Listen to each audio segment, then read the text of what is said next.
So, welcome back everyone. We were studying our chapter Structure of Atom.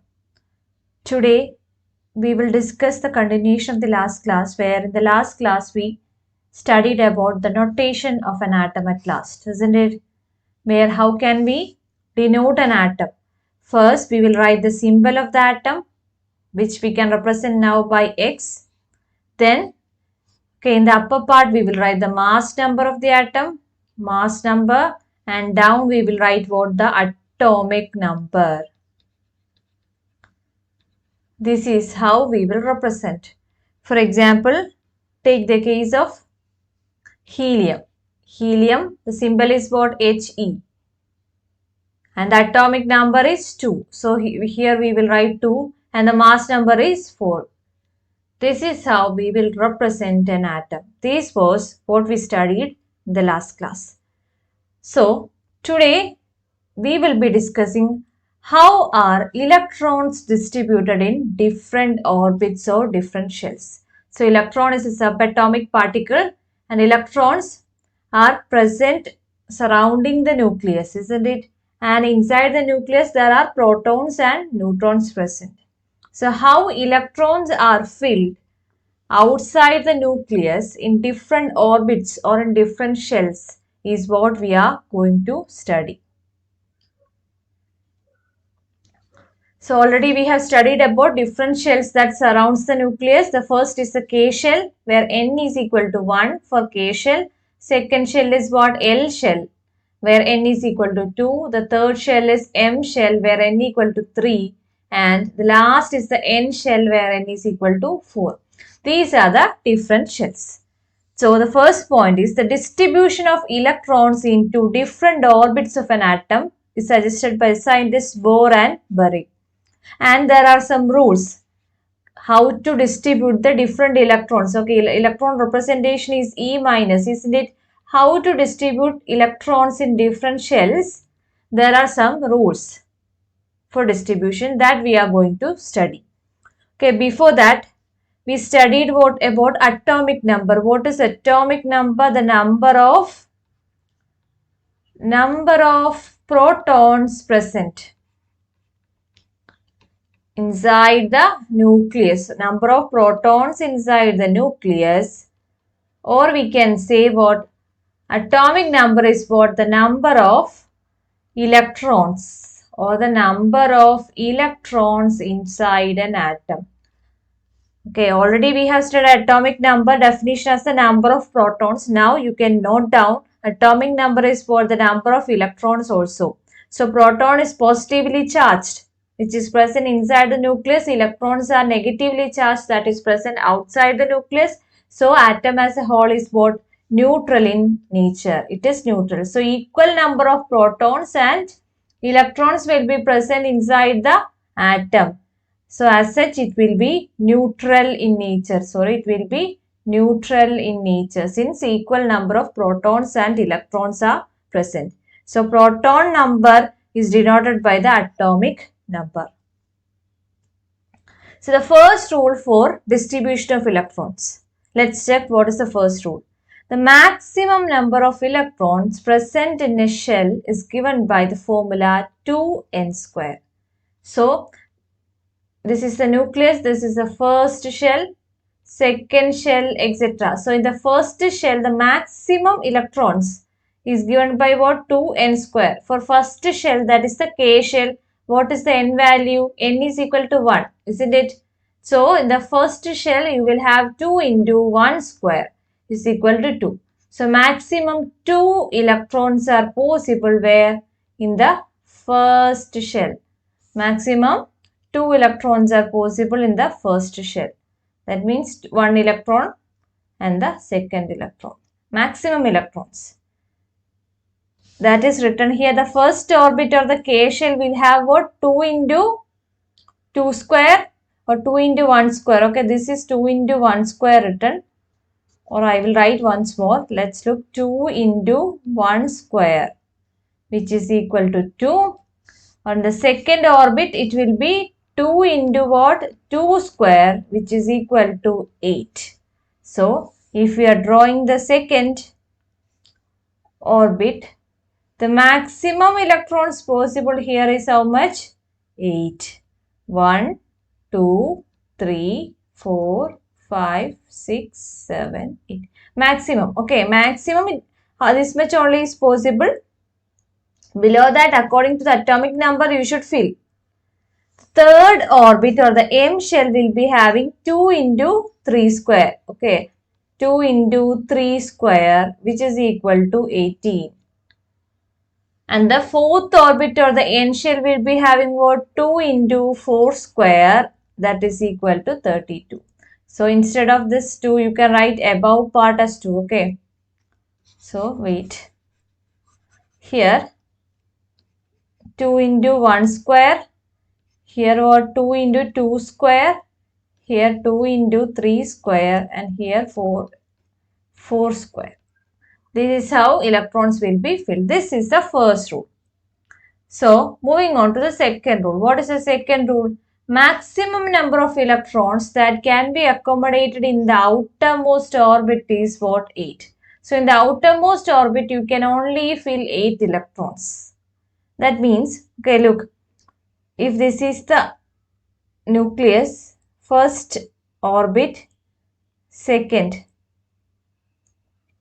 for an atom, okay, if the outermost shell needs 9 electrons and only 8 electrons only maximum you can fill in the outermost. Totally you can only fill how much? Maximum 8 electrons can only be filled in the outermost orbit is the rule. Okay, while we are distributing electrons, you will understand. Maximum 8 electrons are possible in the outermost shell. Third rule. Electrons are not accommodated in a given shell unless the inner shells are filled. That is, shells are filled in a stepwise manner. That means, okay, for the nucleus, and if there is K shell, L shell for an atom, 2 shells are present for an atom. So, first you need to fill the K shell, 2 electrons. After filling maximum 2 electrons in the K shell only, you can fill the third electron in the L shell. You can't fill how? First filling the L shell, then going to the K shell, like that you can't fill. Okay, only in a stepwise manner. First you should fill the K shell, then only you can move to the L shell for filling the electrons. Only in a stepwise manner electrons will be filled. This is the third rule. So we have studied 3 rules. The first rule is maximum electrons possible in each shell is equal to 2 into n square, where n is different shells. Second rule is in the outermost orbit, there should be only 8 electrons maximum. Above that, outermost orbit cannot accommodate. Third rule is what? Electrons are always filled in a stepwise manner. Only after filling K shell, the L shell will be filled. Now we are going to distribute electrons to the atoms from hydrogen to argon. I told you to study from hydrogen to argon the elements and their atomic number. Only if you know the atomic number, you will get the number of electrons. That means atomic number is the number of protons that will be equal to number of electrons present. So for hydrogen, let's look. Hydrogen only 1 electron, or the atomic number of hydrogen is 1, isn't it? So 1 electron only is present. Okay, inside this is the nucleus. So for hydrogen, you can see only nucleus and 1 electron is only there. So you can fill the 1 electron here. For helium, what is the atomic number? Helium atomic number is 2. So totally there are what? 2 electrons for helium. So in the first shell, you can fill 2 electrons. So the maximum number of electrons that can be filled in the first shell is what? 2 into n square. So 2 into 1 square, which is equal to 2. So if you are adding one more electron, then you can only fill that in the next shell. Look at lithium. Lithium has an atomic number 3. So totally there are 3 electrons present. So how you will fill? First 2 in the K shell. First 2 electrons in the K shell And the third electron you can only fill in the next shell, L shell, the third electron will be filled. Next, beryllium, atomic number is 4. So in the second, the last electron will go to the L shell. Next, boron is having 5 electrons. You can see here 2 will be filled in the first shell, that is the K shell. Next 3 electrons are possible in the last L shell. So L shell, how many maximum electrons are possible? That you can find out by 2n square equation, isn't it? That is equal to 2 into n square means K shell, this is the L shell, second shell, 2 into 2 square, that is equal to 2 into 4 is equal to 8. So up to neon, okay, for neon, carbon is the atomic number 6, nitrogen 7, oxygen 8, fluorine 9 and neon 10. So neon 10 electrons are there. How neon will be filling? Look here. Okay, this is the nucleus, the first shell and the second shell. Totally there are 10 electrons. So the first shell can only accommodate 2 electrons. So first 2 will be filled here. In a stepwise manner only you can fill. For neon I am telling. Okay, 10 electrons are totally there for neon. So first shell will have 2. Next remaining how many electrons are there? 8. So 8 will be filled here because maximum 8 electrons are possible in the next shell. 7 and 8. So 8 electrons maximum. Next element is what? Sodium. Sodium atomic number is 11.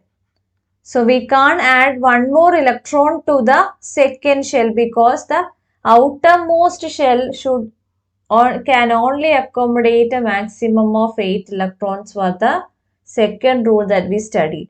So for sodium, next electron will go to which shell? K, L shell is completely filled. So the next electron will go to the M shell for sodium. Before that, let's check. First we studied about hydrogen, isn't it? Hydrogen symbol is H, the atomic number was 1. So atomic number is equal to number of protons, and I taught you what number of protons will be always equal to number of electrons. So always the electron number and the proton number will be same. Neutron, there is no neutron for hydrogen. So it is written like this. Electrons, how they are filled here? K shell has 1 electron. So next we studied about helium. Helium symbol is He. Atomic number is 2. So the number of electrons will be 2 and number of protons will be also 2. Isn't it? So totally there are how much electrons? 2 electrons are there. So K shell can accommodate maximum 2 electrons. So in the K shell you will find 2. Next lithium, atomic number 3. So total number of electrons are 3. 2 will be filled in the K. Okay, this is the K shell and 1 electron will go to the L shell. Third is beryllium, where atomic number is 4. So number of protons will be 4 and number of electrons will also be 4. So total 4 electron, 2 will go to the K shell and the next 2 will go to the L shell. Like that you can see up to neon. Okay, all of you should write each elements, their simple atomic number and their distribution into K, L and M and L shells. Okay, different shells, how the electrons are distributed, you should write in your notebook. Next, we are moving on to sodium, magnesium, aluminium, silicon, phosphorus, sulfur, chlorine and argon. Up to this, you should study the atomic number. Sodium is having 11. So, next filling starts from which shell? K, L and M shell starts filling from sodium onwards. So, maximum here 2 into n square are possible. 2 into 3 square, that is equal to 2 into 9. So, totally 18 electrons are possible. Maximum 18 electrons are possible. And you can see the filling of the electrons happens, and for argon it reaches up to 8. So maximum in the you can, in the outermost shell, you can only maximum accommodate 8 electrons. So you should only study the distribution of electrons up to argon. Okay, sodium 11. So 1 electron only will be the M shell. Magnesium 12 is the atomic number. So 2 electrons in the M shell. Aluminium it is 13. So 3 electrons will be there in the M shell. Like that you can add on electrons up to argon. Where argon you can see 8 electrons will be there in the outermost shell. Maximum 8 electrons. So these are the elements. First 18 elements and their distribution. According to the rules you should distribute. Okay, similarly sodium. What is the symbol? Na. Atomic number is 11. So total number of protons is what? 11. So that will be equal to total number of electrons. That is also 11. So 11 electrons you should fill. K will be having 2 electrons. L 8 electrons maximum. Next M shell will be having 1 electron. Similarly magnesium it is 12. So 2, 8, 2 will be the filling. Aluminium it is 13. So 2, 8, 3 like that it goes until what? The M shell is having 8 electrons. This is the last one you need to study in this chapter, argon. So each elements their atomic number and the distribution of electrons into K, L, M and N shells you should study. The next concept we are going to study is about valency. Already we have discussed about valency in the last chapter also. What is valency? There we studied what the combining capacity of an atom is called its valency. Or we can define valency as the electrons present in the outermost shell.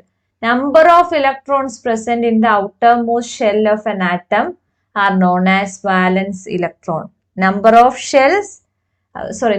electrons present in the outermost shell. For example, consider helium, He, 2 and 4.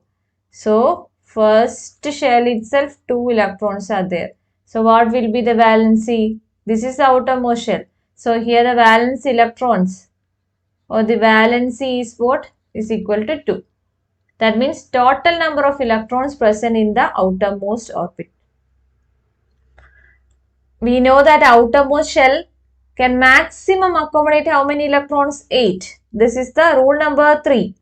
Isn't it? So, for like that, atoms having maximum 8 electrons, they will show very little chemical reactivity. Okay. For the atoms in which their outermost orbit has totally maximum 8 electrons, they will have what? Very little or low chemical reactivity, and their combining capacity or valency we will say that 0. Okay. If the outermost shell is having 8 electrons, what will be their valency? Valency we will call it as 0. Okay. You will understand from here. Look, the valency is given in the last column. For first hydrogen, wait a second. Okay. For first hydrogen, it is the K shell and 1 electron. So the valency will be what? Number of electrons present in the outermost orbital. So next helium. Okay, helium outermost shell has 2. But it is the maximum number of electrons present. So we will call the valency as 0. So for helium it is not.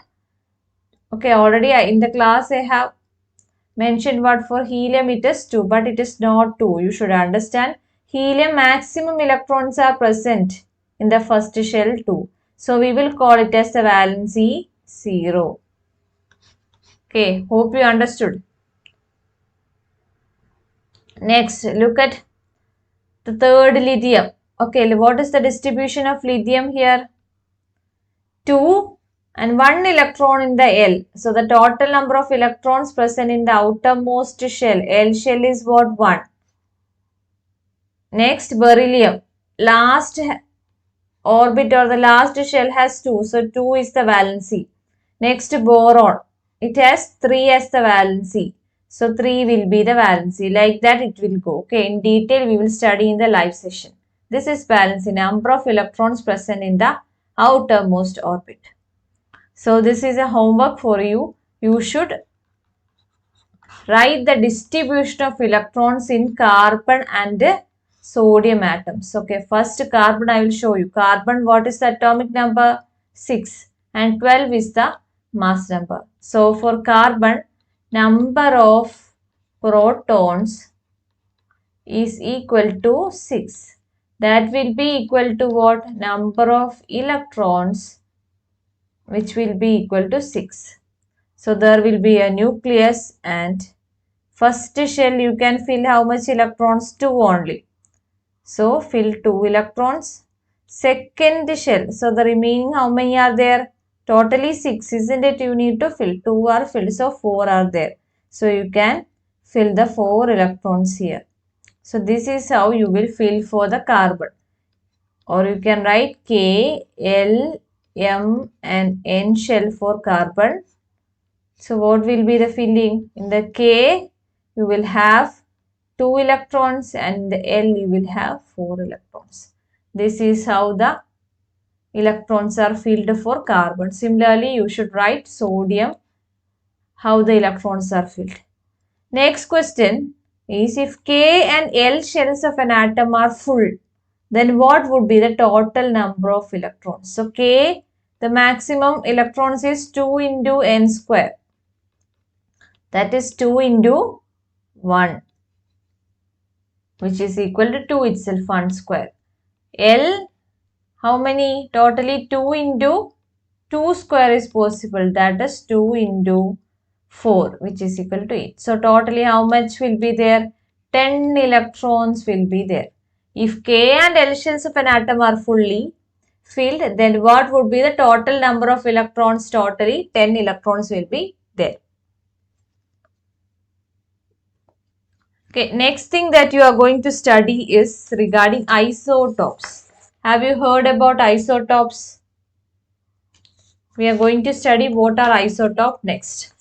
Isotopes are what? Atoms of same element. So same element atoms are present. That means same element means hydrogen, hydrogen. Or you can say carbon, carbon. They are atoms of same element that will have different mass numbers. So they will have mass number different. Or you can define them as they are atoms having same atomic number but different mass number. Their atomic number will be same but mass number will be different. So while doing example, you will understand. For example, hydrogen, consider, okay, hydrogen mainly have 3 isotopes. So they are atoms of same element. So they will be H itself, having same atomic number. What is the atomic number of hydrogen? 1, 1, 1. But their mass number will be different. So for first isotope, the mass number will be 1. For the second one, it will be 2. And the third, it is 3. The first one is called, first isotope is called as protium. Second isotope is called as deuterium, deuterium. Okay, it can be represented by capital D also. The third one is called as tritium. Okay, we will represent it by capital T. These are the 3 isotopes. Isotope means they are atoms of same element itself, hydrogen, hydrogen, hydrogen, same atomic number. Atomic number is 1 for 3. Okay, but their mass number is different. For protium, what is the mass number? 1. For deuterium, the mass number is 2. And for tritium, the mass number is 3. Another example is that of carbon. Okay, carbon, there are 2 isotopes, C and C. If you are writing, mass number is same. Sorry, atomic number is same, isn't it? Atomic number is 6. For the other also 6. But their mass number, isotopic mass is different. What is the mass? For the normal, it is 12 and the other 14. So their mass number is different. These are 2 examples of isotopes of carbon. Carbon, atomic number 6 itself, but their mass number is 12 and 14. Another example is that of chlorine. Chlorine, Cl. Okay, so 2 Cl, 2 isotopes. If you are considering there, what is the atomic number of chlorine? 17. Isn't it? 17 itself. but their mass number is different. Okay, so you can write down what is the mass number of chlorine? 35. So the other isotope will have a mass number 37. So we have studied 3 examples of isotopes. First one is hydrogen. 3 isotopes name is also given: protium, deuterium and tritium. Next we studied what isotopes of carbon: C612 and C614. Third is the isotopes of chlorine: Cl1735 and Cl1737. These are the examples. Next is the application of isotopes. So you should study also the application of isotopes. Some isotopes have special properties. They are used, an isotope of uranium is used as a fuel in nuclear reactors. Okay, isotope of uranium is used as a fuel. Isotope of cobalt is used for the treatment of cancer. Isotope of iodine is used for the treatment of goiter. Study the 3 applications of isotopes. The last topic in today's class we are going to discuss is regarding isobars. What are isobars? Isotopes we studied. Next, isobars. They are atoms having same mass number but different atomic number. They will have mass number same but atomic number different. Okay, this is opposite to that of isotopes. Isotopes have same atomic number but different mass number, while isobars have same mass number but different atomic number. Example is calcium. Okay, calcium represented by Ca, isn't it? Calcium with an atomic number 20. Atomic number of calcium is 20 and atomic number of argon, Ar. Argon, what is atomic number? It is 18. Okay, atomic number will be different, but they are having what? Same mass number. What is the mass number? 40 is the mass number of calcium. Similarly, 40 is the mass number of argon. Calcium and argon are isobars. They are having same mass number and different atomic number. Is that clear? Okay. Do the homework, and also all of you do all the exercise questions and come for the live session. We will discuss the exercise question and wind up this chapter in the live session. So that's all everyone. Study well and come for the class. If you have any doubts, you can comment down or you can ask in the live session. Thank you and have a nice day.